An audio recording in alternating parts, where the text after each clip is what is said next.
Once upon a time, in a cozy little house with a bright red door, lived a cheerful girl named Amna.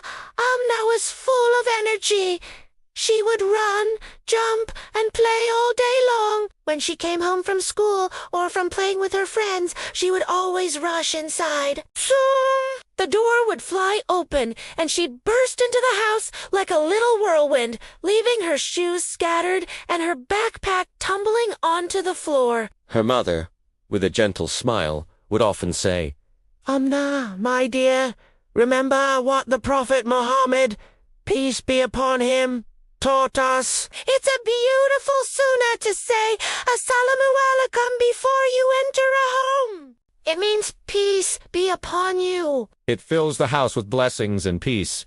Amna would nod, her pigtails bouncing. I know, Mama, she'd say, already halfway to the kitchen for a snack.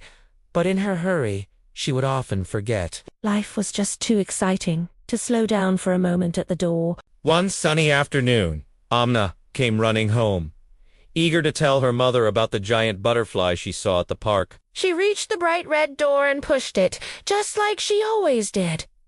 But this time something was different. The door didn't budge. It stayed firmly shut. "Huh?" Amna grunted. She pushed again, this time with all her might. Her little face turned red with effort. Open! Door! Open! She commanded. But the door was as still as a statue. She tried jiggling the handle. She tried pushing with her shoulder. She even tried giving it a little kick, which only made her toe hurt. The door simply would not open. Amna sat down on the doorstep, feeling puzzled and a little frustrated.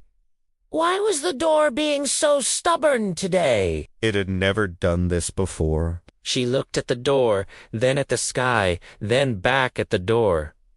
It was just a normal door. What could be wrong? As she sat there, catching her breath, her mother's gentle words echoed in her mind. Say, Assalamu alaikum before you enter. It fills the house with blessings and peace.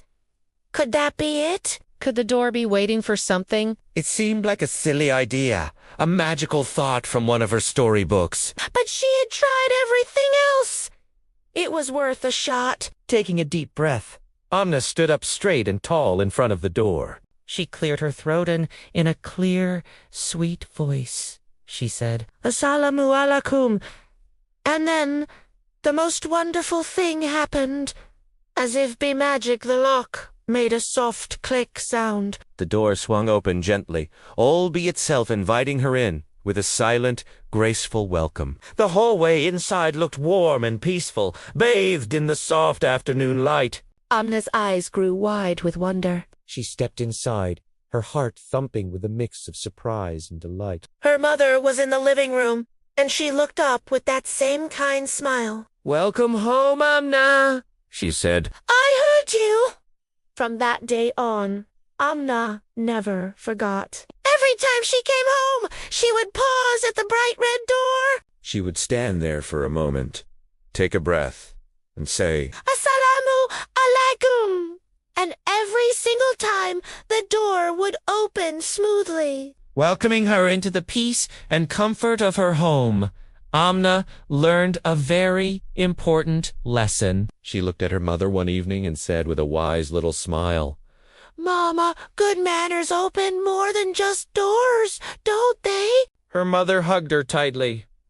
Yes, my love, she whispered. They open hearts too. And so Amna realized that the small and simple acts of like saying Salam aren't just rules to follow are keys that unlock peace, blessings, and love in our homes and in our lives. A simple greeting that carries a world of beautiful meaning. Thank you for watching. Remember to practice the beautiful sunnah in your daily life. Don't forget to like, share, and subscribe for more stories. See you next time.